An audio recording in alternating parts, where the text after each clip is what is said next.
guys, and welcome back to the channel. My name is daneishacummins and I make lifestyle related content here on YouTube. If you are new here, thank you so much for coming through, and if you have been subscribed, I appreciate you coming back. So today I have a special guest. Do you want to introduce yourself? Hi guys, I'm Cherise and I'm Daneisha's friend. I'm actually in Canada right now, but I'm from Nova Scotia. Born and raised in Barbados, so we both are from the Caribbean. Bajans. And we are living the life in Canada right now. So for today's video, I thought it would be good to do another video on immigration. I know the first video I had, there were a lot of questions and I felt like maybe you guys needed a different perspective. So I migrated to Canada in 2019 and I think you did in which year? I came originally in 2018, then I went back at the end of 2019, and then I returned last year, which was 2021 December. Yeah. So I thought that, you know, you heard my experience, but I wanted to give you guys another perspective from also a Bajan who migrated to Canada to study. So today in this video, I'm going to be asking Cherise some questions. It's going to be a bit of interview style just so that you guys could, you know, have more knowledge about, you know, life in Canada, how to apply for schools in Canada, and you can feel free to drop any questions in the comments, and I'll leave my Instagram handle if you want to follow Cherise. I'll also have her information in the description box below. So let us get into it. Are you ready? Yes. Okay. So the first question, I have some questions that I prepared on my phone. You know, so Cherise is not blindsided. But so we're gonna start with the first question. So why did you choose Canada? Of all the countries in the world, why did you decide that Canada was going to be where you would pursue education? Well, originally I wanted to study in Barcelona. Ooh, Barcelona. So it was the School of Economics in Barcelona, but after much research and so on, I was encouraged to consider Canada a little more. So because of that, I chose to look into Canada some more. Originally, I came to a Broad University when I was doing my undergraduate studies at Cave Hill, University of the West Indies. So you did, was it a student exchange? Yes, it was a student exchange. So I went for 1 semester in Ontario. And then after that, I returned to Barbados for my other... the final semester. Yes. Yeah. However, I decided to apply again because I really liked it and I was telling myself I really want to go back. But in order to go back, I needed some funds. We needed the money. We needed some funds. So actually, when I went for my first semester and I did 5 courses, that was the best time of my life academically because I did like I achieved 5 A's in that semester. Come on, girl. Success, genius level here. I was totally surprised, to be honest. And after that, because of my grades, I feel that it led me to get a scholarship on my next time I came.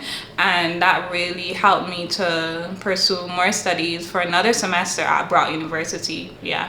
Nice. So you went to similar to me because I also did the exchange program as well for the 1 semester. Similar experience. Then I felt like, oh my gosh, I want to come back to Canada because I had a good experience. So it's interesting that we kind of arrived in Canada based on I think it's the international program. I can't remember the name of the program. It's the student exchange department. The international student exchange at Cave Hill. Connected to Cave Hill. Yeah. So I would recommend, like, if you are a student at UWI right now and you're interested in pursuing studies abroad, like, that program is a really good way for you to get a taste of what might be out there.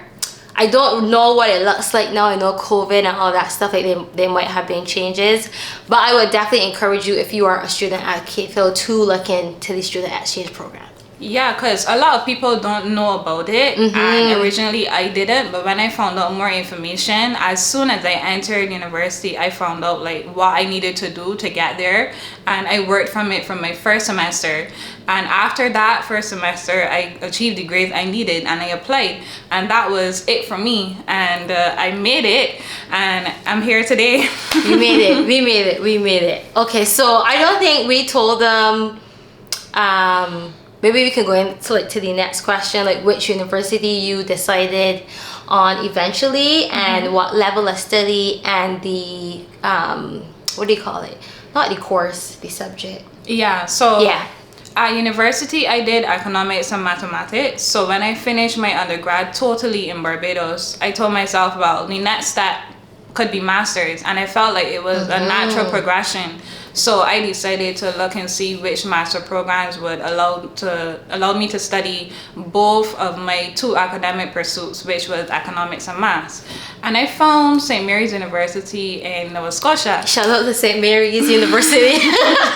You ready? You got your merch on that thing. Come true.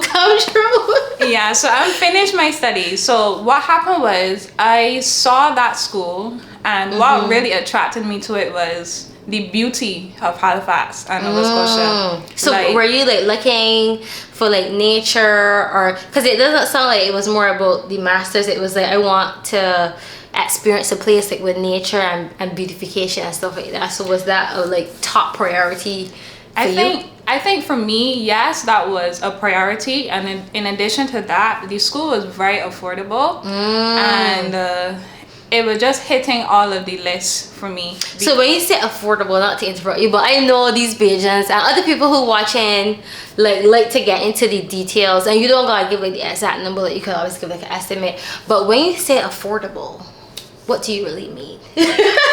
Well, affordable means something I'm willing to pay that I do not feel like it is much of a push. That's what I'm referring to as affordable, and that would depend on the individual, obviously. So also I noticed that with my school, they were offering scholarships, and to be honest, St. Mary's was the only school I applied to in Canada with regards to my master's, and I got in. Come on, so you knew, you were like, then the other option for me is either St. Mary's or nothing. Yes, and not only that, but like when they accepted my application, they also offered me a scholarship. Wow. And I was like, oh my goodness. Look at God, won't he do it? Yeah, like I was so fussy, to be honest, and that was it for me, honestly. And the scholarship was able to pay one of my semesters, and before I came to Canada, I had to work, obviously, and for me personally, I knew my goal, so I saved, and that was priority.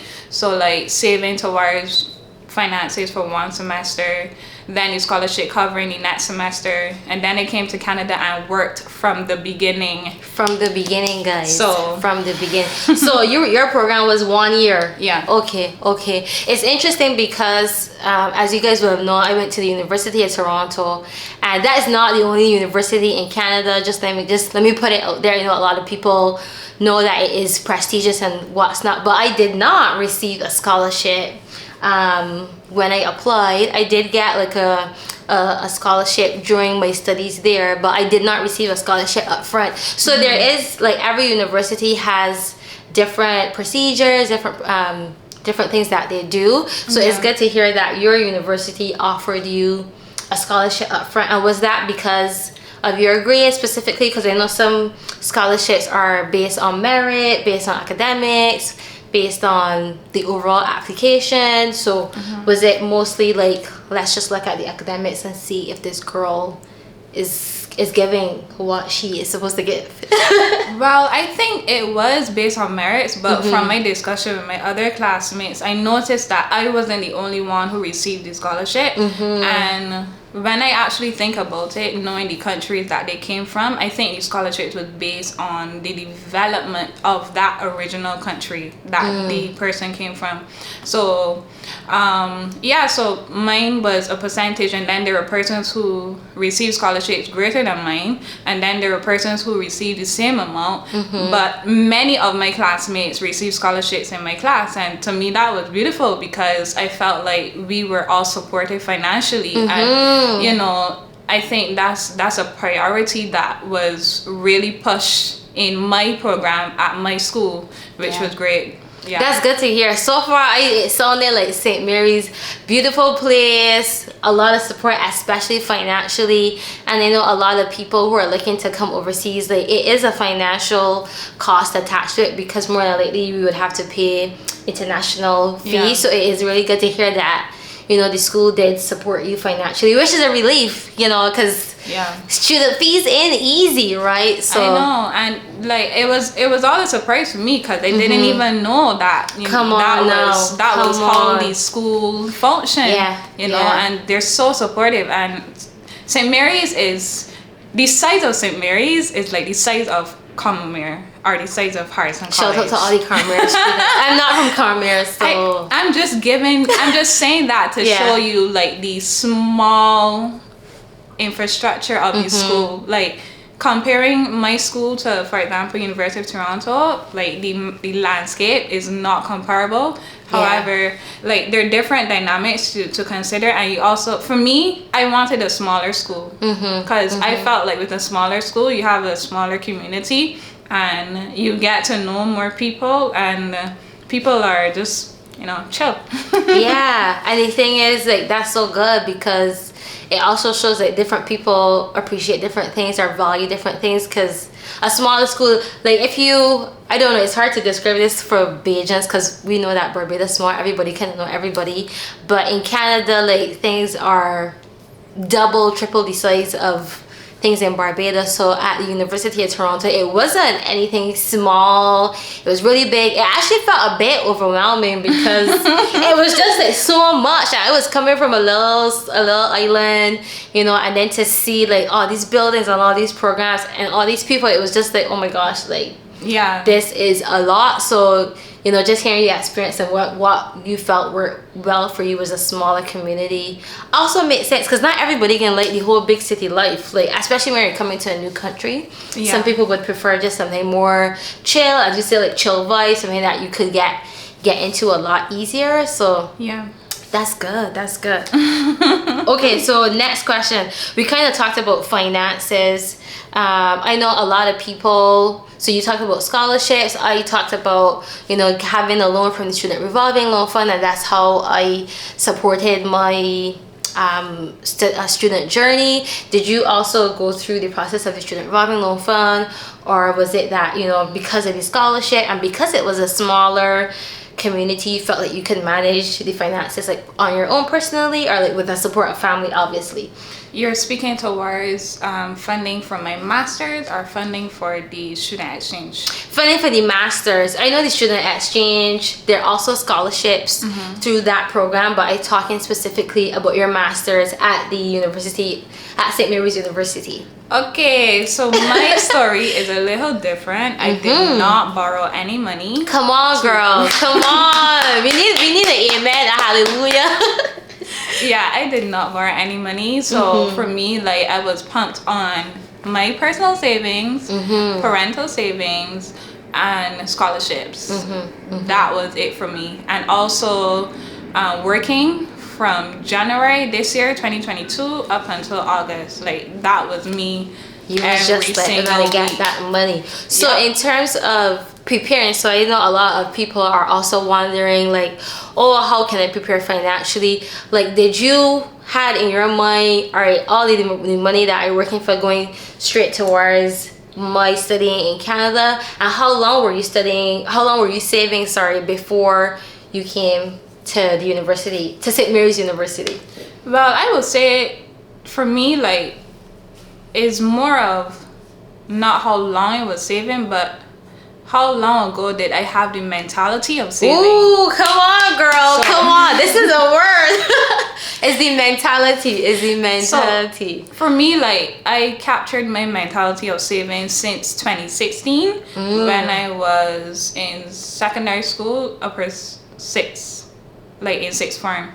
And the reason for that is when I had my first job in the bank, I started to save. And from the moment I started to save, I told myself, my bank account is not going to go any lower than this. Ooh, so you was like strictly this is my financial goal. Yep. This is what I need to do to reach it. Yep. And every time I would spend, I will always pump it back up to that point. And then as the years go by, I would increase my threshold. And then as the years go by, I would increase it again, so that I would tell myself, okay, I have to do what I have to do to get what I want in life. And I was saving for 2019 from January to June or July. Every single paycheck was. So you ain't spending no money at all? Because I know people probably listening like, girl, like how you could be saving all of your paycheck? Because I know like there's people's good fasting, people's good like different things that's happening financially for people, but it really sounds like you were really disciplined. Like you were like, no, like this is this money, this is my target. Like I wonder what helped you to be so disciplined, because I know many times there's so many things that are tempting us. Like sometimes you want, like I know in Barbados on a Friday night you want fish and chips, or people will go to mass, people get on all these things.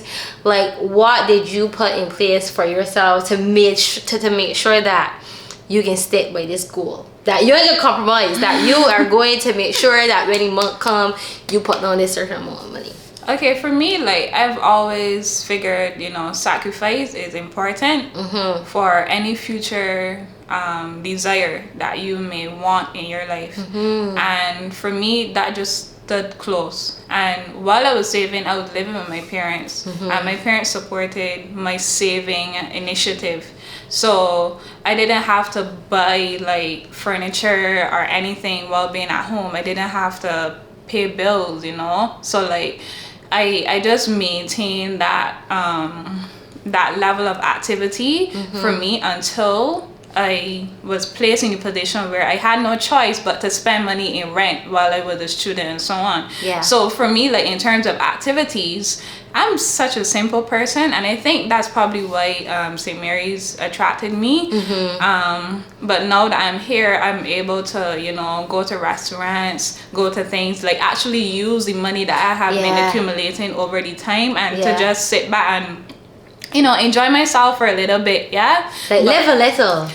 So like for me, I just knew that it was a season up to a certain point. And right now I'm able to just decide what I want to spend my money on and what I think is worth spending my money on, because I'm not a person that emotionally spends. I would sit on it, I would think on it, and if I don't feel like I need it, more than likely I'll just leave it out. So you ain't into like retail therapy, you ain't into like that type of thing. What do you mean by retail? Like retail therapy, sometimes when people have a stressful day, or if they're upset or emotions high, like retail therapy, they will go into stores, they'll go to the mall. Some people just look around, some people just get like the adrenaline from buying stuff to make themselves feel better. That's what we call, or that's what people would refer to as retail therapy, like buying things to help kind of soothe yourself. Well, you could correct me if I'm wrong, but that's my understanding of retail therapy.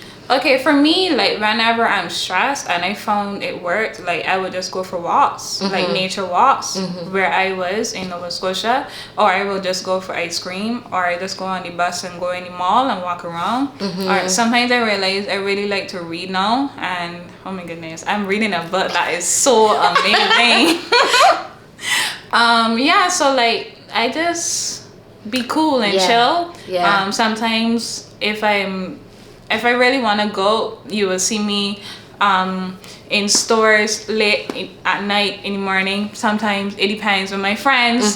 So it all depends. It really all depends. But for me, when it comes to spending, I'm very thoughtful regarding that. And I think another thing about me is that I don't really like clutter. So if I could avoid... You're like a minimalist? You would consider yourself a minimalist? Not really, but if I can... I don't like to see a lot of things around me. So I feel like the more I buy, the more things will be around me. Does that make sense? It does. I think it sounds like also your personality and the things that you like and you don't like also kind of contributed to the amount of money that you saved? Because it seemed like you weren't really too hard to please. It seemed like you simple, you just kind of chill, which helped you, of course, in your savings. One of the things that you talked about earlier that I think kind of leads into our next question, and I know people will be interested to know, you said like in terms of rent and stuff. I'm just wondering if your discipline has translated over to Canada. Like, what if you could give us a overview or insight into like how the budget was for you as a student while you were studying at St. Mary's University? Okay, so while I was studying, my rent was actually above what I wished to pay, but I don't regret it at all, because given the rental situation in Nova Scotia, if you happen to read the news and the papers and so on, you will notice that the rent is going up for students. But like I paid $8.50 just for transparency's sake, and that's okay. $8.50 Canadian. And what did this include? Like, was it $8.50 and that was it, or was it $8.50 you had to pay water, you had to pay you had to pay internet? Like, was $8.50 your bills, like your rent, your housing, your accommodation, or was it $8.50 plus? I just trying to give the people a little more information, if you know what I mean. But if you're comfortable, I don't also want you to feel awkward. But it's fine. Yeah. So for me, I would say I'm quite in a very blessed position. So $8.50 included everything, utilities. It came with furniture. I also have a roommate that willfully takes me to the supermarket if I want to buy groceries. If it is that I need a ride to go somewhere, they willfully do it. It includes laundry detergent, dishwashing stuff, paper towels, you name it. Like $8.50 is everything that includes in my rental position, and I'm so grateful. And my roommate is so cool and so chill. Shout out to your roommate. I don't know if your roommate can watch this, but shout out to Cherise's roommate. Yeah, like we really get along well. And before I came to Canada, like there were so many people wishing to have the place I have, and ideally I was supposed to move in December 1st, and my roommate actually denied all of the applications. Come on now, favor. They denied all of the applications, waited for me in December, and allowed me to move in at the end without having to pay any deposit. Wow. And not only that, they were happy to come to the airport to greet me, which is a blessing. Honestly, girl, that is such a blessing, because in Toronto it was like the complete opposite. I think I paid $9.50, and that in addition to the $9.50, like it came furnished, but I had to still pay like the internet costs. Yeah. I think, and then like tenant insurance. So when you're renting, I don't know, you pay tenant insurance? Girl, $8.50 is everything. $8.50 is everything. Goodness. But in Toronto, we pay tenant insurance. So this is like just in case anything, similar to home insurance that will cover you in the event that something happened to like the apartment or the place that you live in. So it was $8.50 plus internet plus the tenant insurance. I would say probably started in $9.50. It came to about like $1,000 in total. And nobody picked me up from the airport, girl. I had a roommate as well, but I think we were both now coming into Canada as international students. But it sounds like your roommate was probably already in Canada. Yep. And you know, you were in a very blessed situation for them to kind of pick you up. I just want to make sure that people don't think that it's always like that no. You can have like the best roommate or whatever, because sometimes these people be crazy sometimes, but yes, it's different depending also on what province. So the rent is cheaper where Cherise is staying in Halifax compared to Toronto, so just want to put that out there.